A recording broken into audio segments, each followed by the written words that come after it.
दोस्तों, साथ फेरे स्टोरी के नेक्स्ट भाग में आप लोगों का बहुत बहुत स्वागत है। चलिए दोस्तों, कहानी स्टार्ट करते हैं। पार्ट पसंद आएगा तो लाइक कमेंट और चैनल को सब्सक्राइब जरूर कीजिएगा। अनंत और राजू जी भर कर एक दूसरे को देखते हैं, फिर अपनी अपनी गाड़ी में बैठ जाते हैं। दोनों गाड़ियाँ अलग अलग दिशाओं में आगे बढ़ जाती हैं। दोनों की आंखें नम थी, दोनों ही मजबूर थे। अनंत को अपने बराबर में बैठी आरजू नजर आती है।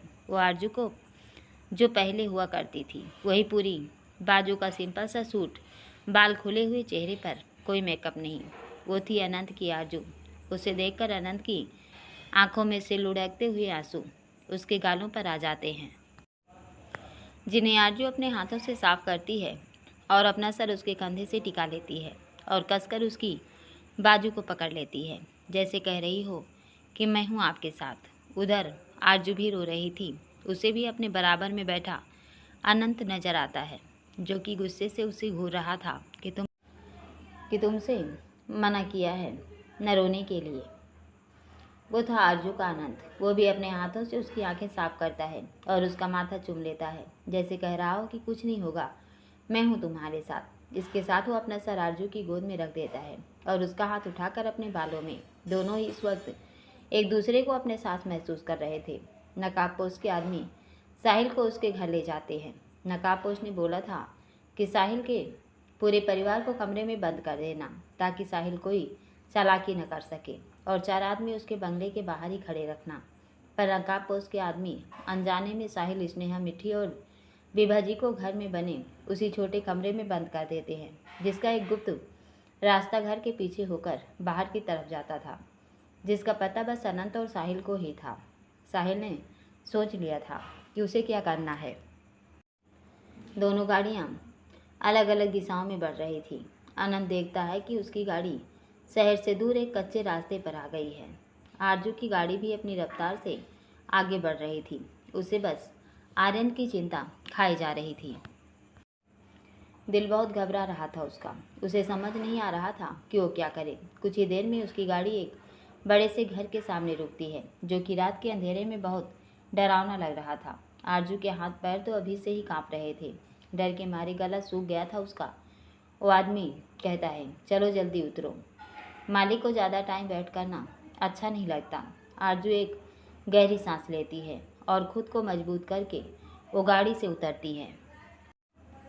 अनंत की गाड़ी भी एक सुनसान जगह पर रुकती है, जहाँ से थोड़ी आगे की तरफ कोई पुराना बंगला था। अनंत के दिमाग में तो बस आरजू और आर्यन घूम रहे थे।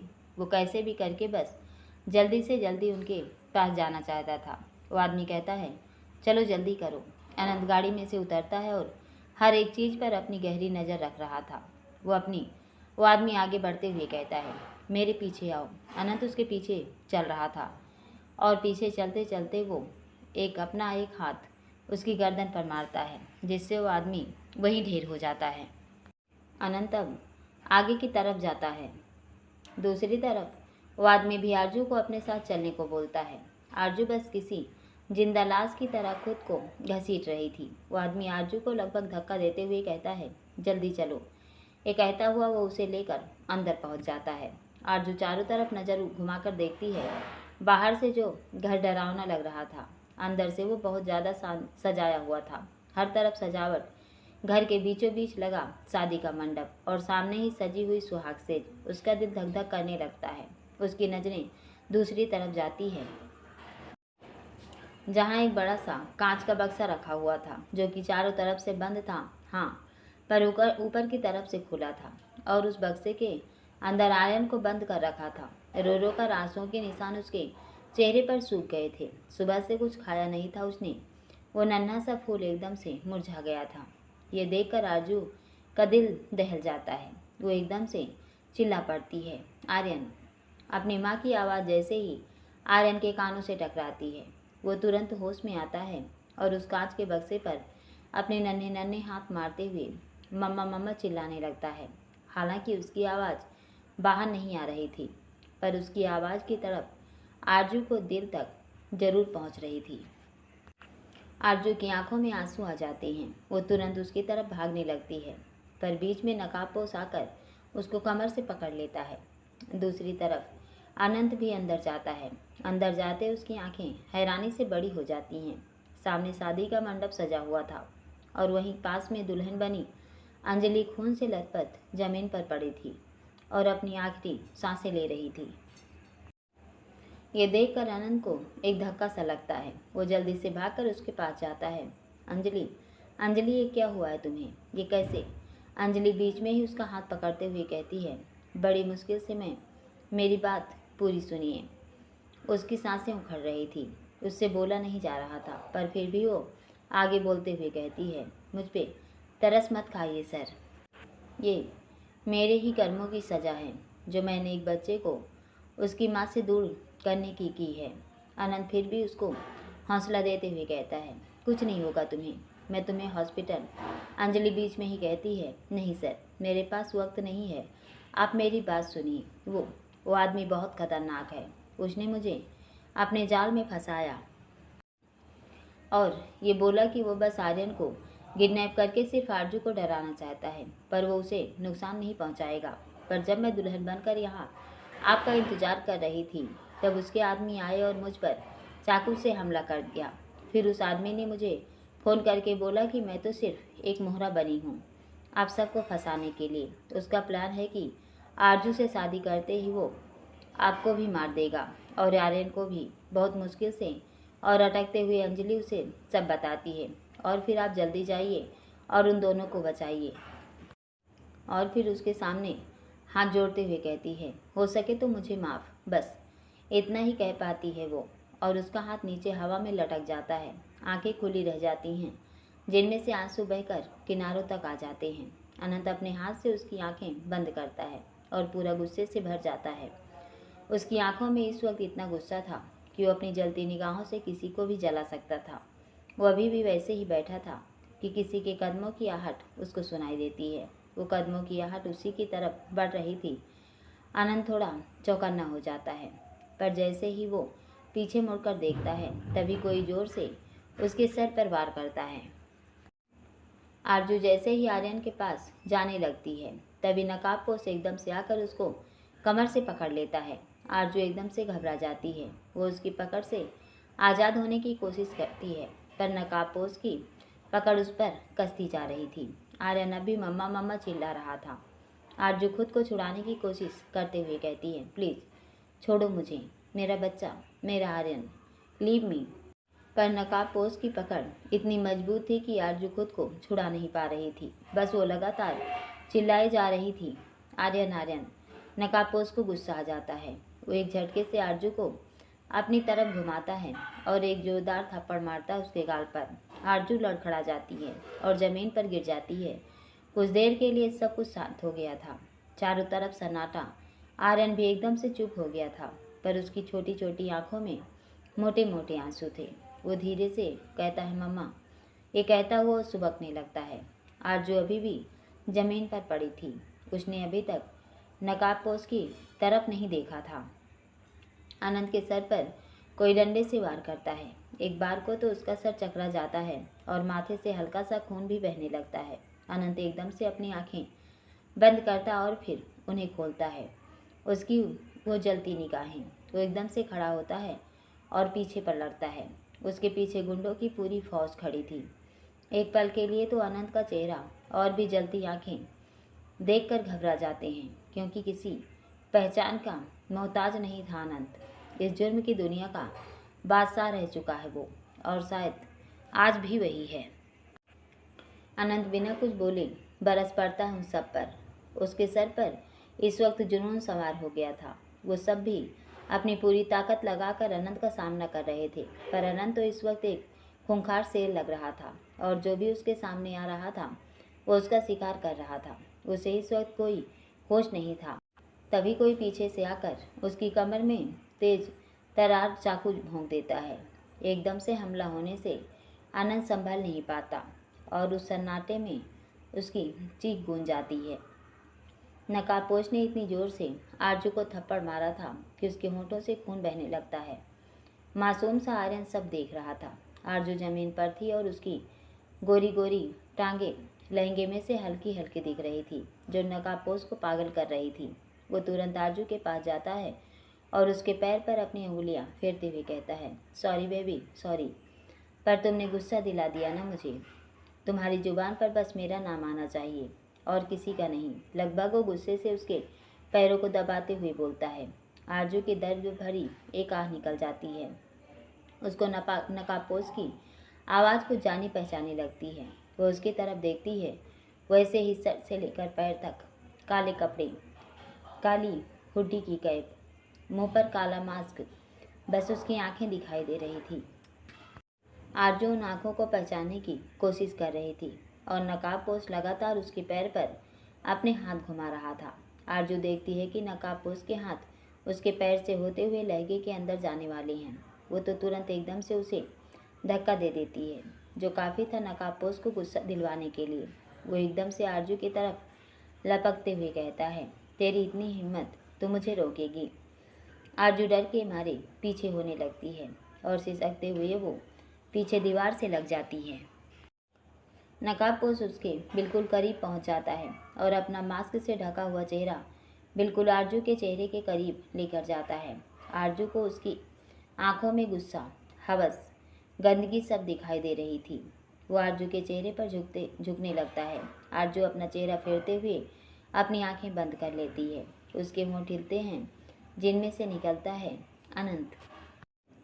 नकाबपोश को भी उसका अनंत कहना सुनाई देता है। नकाबपोश पूरा गुस्से से भर जाता है। वो गुस्से से आरजू का मुंह दबाते हुए कहता है, अनंत अनंत अनंत, आज भी तेरे होठों पर उसी का नाम है। हाँ, पर अनंत तो क्या, कोई परिंदा भी नहीं आ सकता यहाँ पर। और बहुत अनंत अनंत कर रही है ना तू। अब तक तो मर गया होगा। वो मार दिया है उसे मेरे आदमियों ने। ये सुनते ही आरजू का दिल दहल जाता है, धड़कनें बढ़ जाती हैं। वो खुद से बड़बड़ाते हुए कहती है, नहीं, ये नहीं हो सकता, नहीं। नकाबपोश उसकी तरफ देखकर टेढ़ा मुस्कुरा कर कहता है, यही सच है मेरी जान। यकीन नहीं हो रहा तो खुद देखना चाहोगी। ये कहता हुआ वो अपने आदमी को फ़ोन करता है और स्पीकर पर डालता है। सामने से आवाज़ आती है, जी बॉस। नकाबपोश कहता है, काम हो गया। जी बॉस। अनंत ओबराय की लाश जमीन पर पड़ी धूल चाट रही है। आरजू की आंखों से आंसू बहने लगते हैं, पर कहीं न कहीं उसका दिल कह रहा था कि नहीं, ये झूठ है। नकाबपोश कहता है, फ़ोटो भेज उस साले की। जी बॉस, अभी भेजता हूँ। नकाबपोश फ़ोन काटते हुए कहता है, आखिरी बार देख लेना अपने अनंत को। आरजू कुछ भी बोलने की हालत में नहीं थी। अगले ही पल नकाबपोश के फ़ोन पर एक फ़ोटो आती है। नकाबपोश जैसे उस फोटो को देखता है तो उसकी आंखों में चमक आ जाती है और वो फ़ोन आरजू के सामने कर देता है।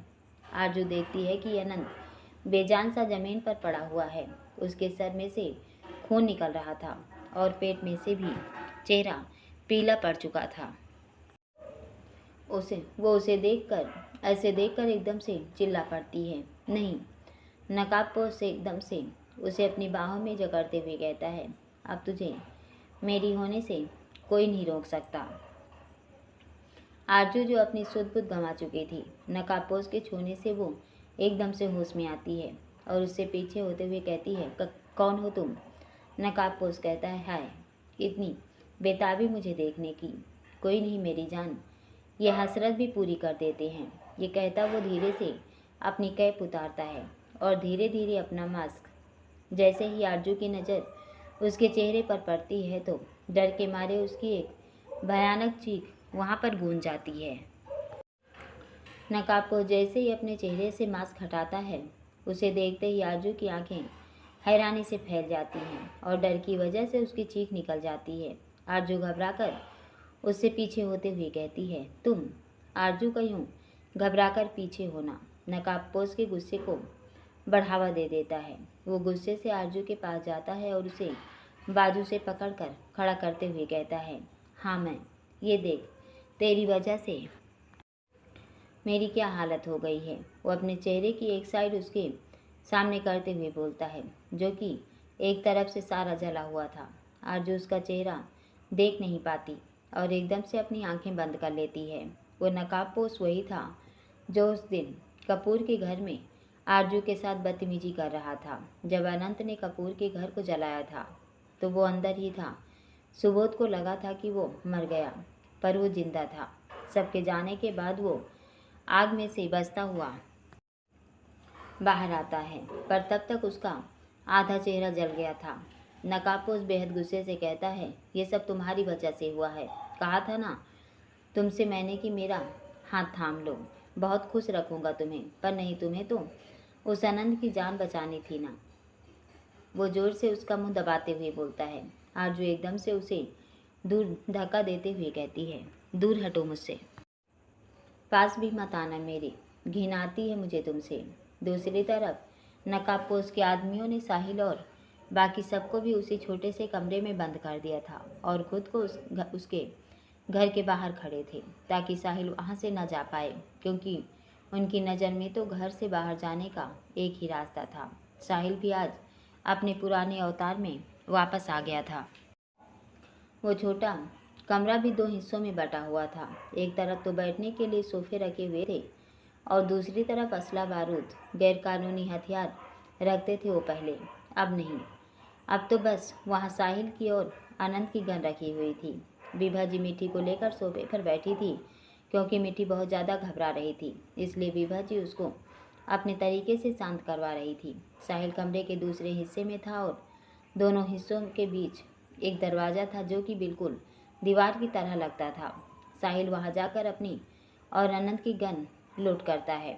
कुछ और हथियार भी वो अपने साथ रखता है। स्नेहा भी उसके पीछे जाती है।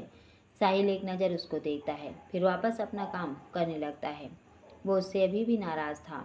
बहुत कुछ था दोनों के बीच कहने को, पर दोनों को ही समझ नहीं आ रहा था कि कहाँ से शुरू करें, क्योंकि वक्त बहुत कम था।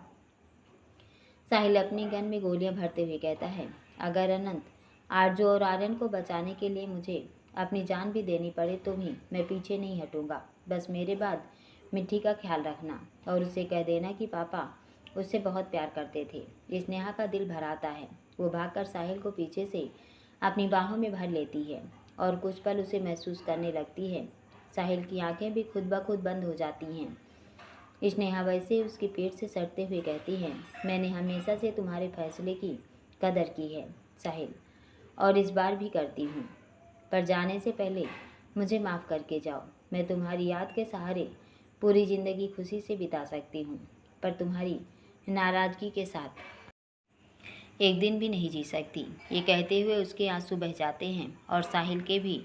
साहिल एकदम से पीछे पलटता है और स्नेहा को कसकर अपने सीने से लगा लेता है।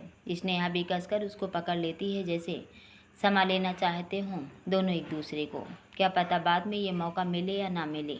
दोनों के आंसू बह रहे थे। स्नेहा साहिल से हल्का सा अलग होकर आहिस्ता से उसके होंठ चूमते हुए कहती है, I love you Sahil, I really love you. तुम्हारी वजह से दीदी और जीजू दूर हुए थे, अब तुम ही दोनों को एक कर सकते हो। जाओ साहिल, जल्दी जाओ।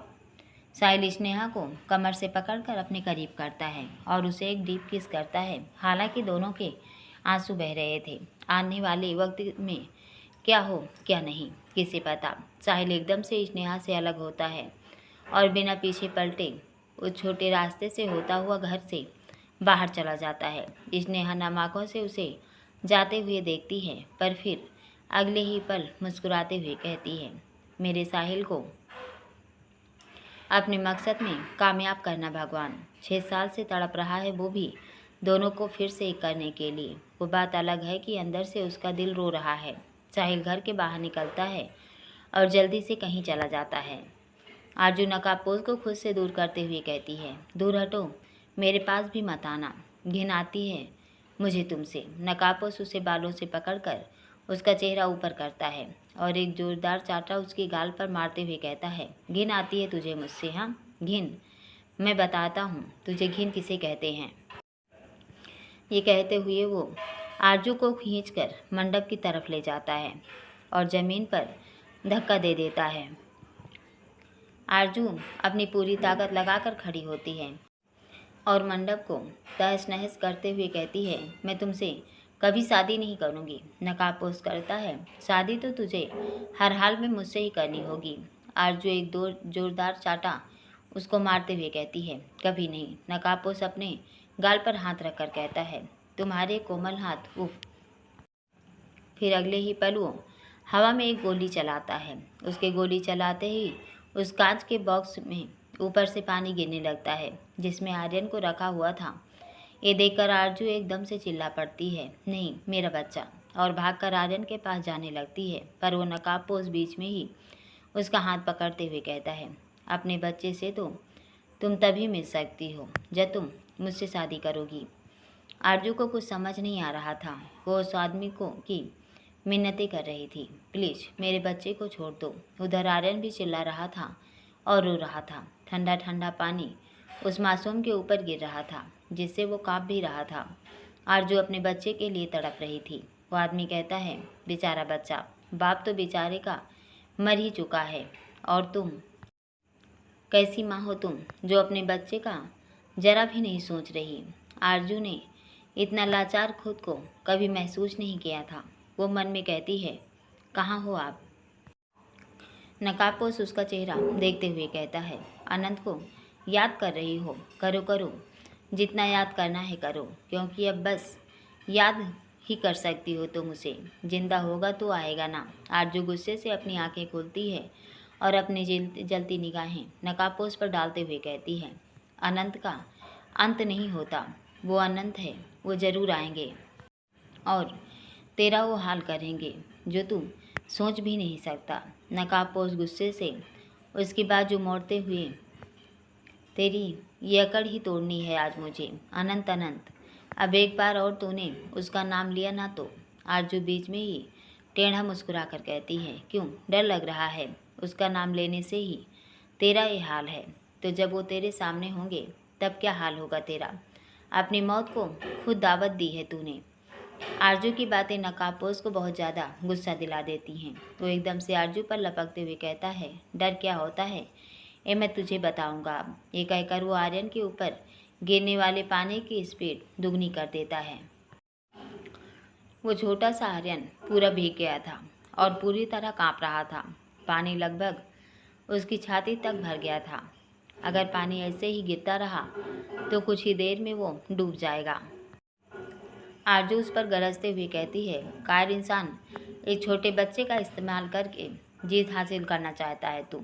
अगर इतनी ही बदन में आग लग रही थी तो सीधा टकराता अनंत से, यूं धोखे से नहीं।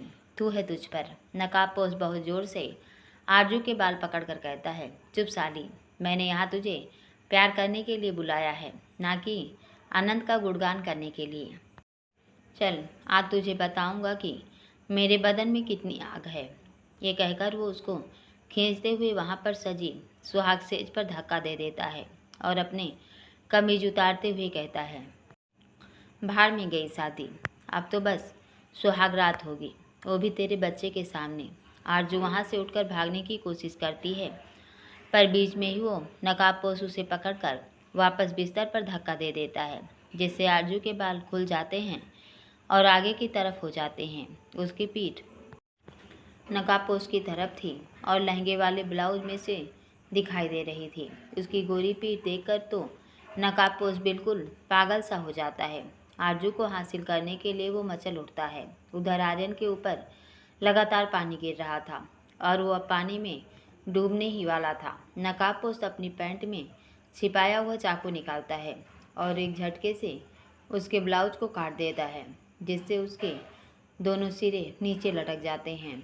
अब आरजू की नग्न पीठ नकाबपोश के सामने थी। आरजू कसकर चादर को पकड़ लेती है, इससे पहले कि उसका ब्लाउज उसके जिस्म से सरक कर नीचे गिरता।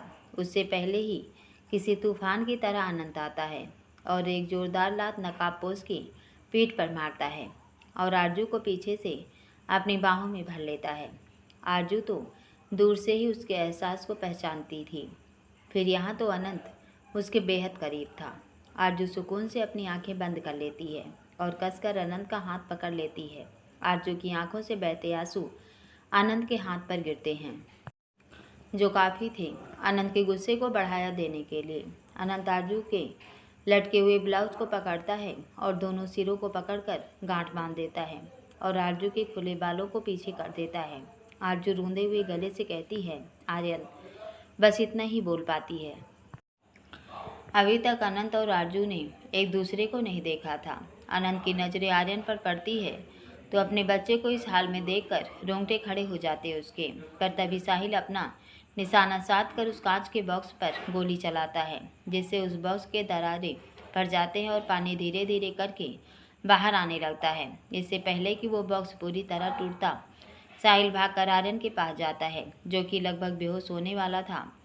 एकदम से कांच का बॉक्स चकनाचूर हो जाता है, लेकिन तब तक साहिल आर्यन को अपने सीने में इस तरीके से छिपा लेता है कि जरा भी कांच आर्यन को न लग जाए। पर आर्यन को तो कांच नहीं लगा, लेकिन कांच के कुछ टुकड़े साहिल के हाथ में, चेहरे में, यहाँ तक कि उसकी पीठ में लग गए थे। उसके शरीर से जगह जगह से खून निकल रहा था।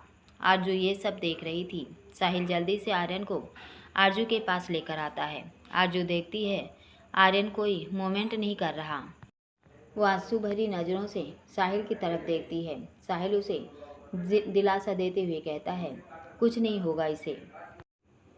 इतने में पीछे से आकर नकाबपोश के आदमी साहिल के सर पर वार करते हैं। आरजू एकदम से चिल्ला पड़ती है, साहिल। नकाबपोश जो कि अनंत के एक बार से दूर जाकर गिर गया था, वो उड़ता है और आगे अपने सामने अनंत को देखता है। तुम्हारा नहीं, अब तक तेरी मौत मेरे ही हाथों लिखी है। अनंत तुझे इस वक्त गुस्से का ज्वालामुखी लग रहा था।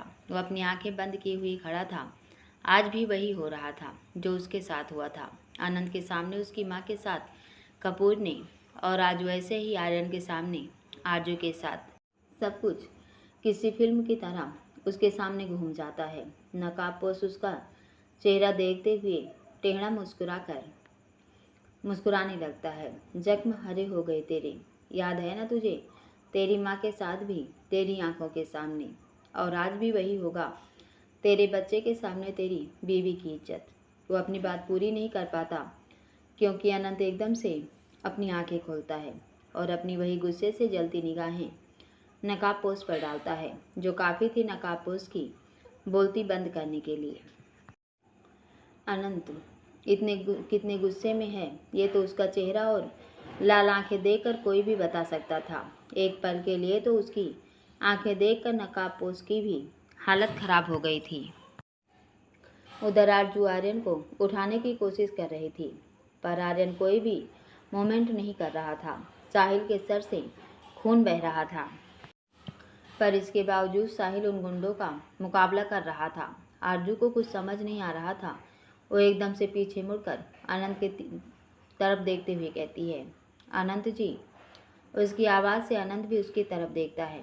अनंत के माथे से खून बहकर सूख गया था और उसकी पीठ पर लगे चाकू के कारण उसकी पूरी सफ़ेद कमीज खून से लाल हो गई थी। उसे देखकर आरजू का दिल धक सा रह जाता है। अनंत आरजू को देखता है। उसके दोनों गालों पर नकाबपोश की उंगलियों के निशान थे। कपड़े जगह जगह से फटे हुए और हाथ पैरों में से निकलता हुआ खून। फिर उसकी नज़र अपने बच्चे पर जाती है। अनंत का ध्यान भटका हुआ देखकर नकाबपोश चाकू से उस पर वार करने लगता है, पर अनंत बीच में ही उसका हाथ पकड़ते हुए कहता है, उसे छूने की गलती भी कैसे कर दी तूने? ये कहकर वो न जाने कितने चाटे मारता है उसके गाल पर, और मारता ही चला जाता है। अनंत उसे संभालने का मौका भी नहीं दे रहा था। नकाबपोश के होठों से नाक से खून बहने लगता है। आरजू आर्यन के हाथ पैर रगड़ रही थी। अनंत से मार खाते खाते नकाबपोश नीचे गिर जाता है। नीचे गिरते उसकी नज़र एक पत्थर पर पड़ती है।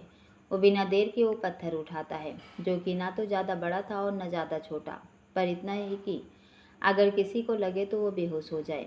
वो पत्थर उठाता है और ज़ोर से आरजू की तरफ फेंकता है।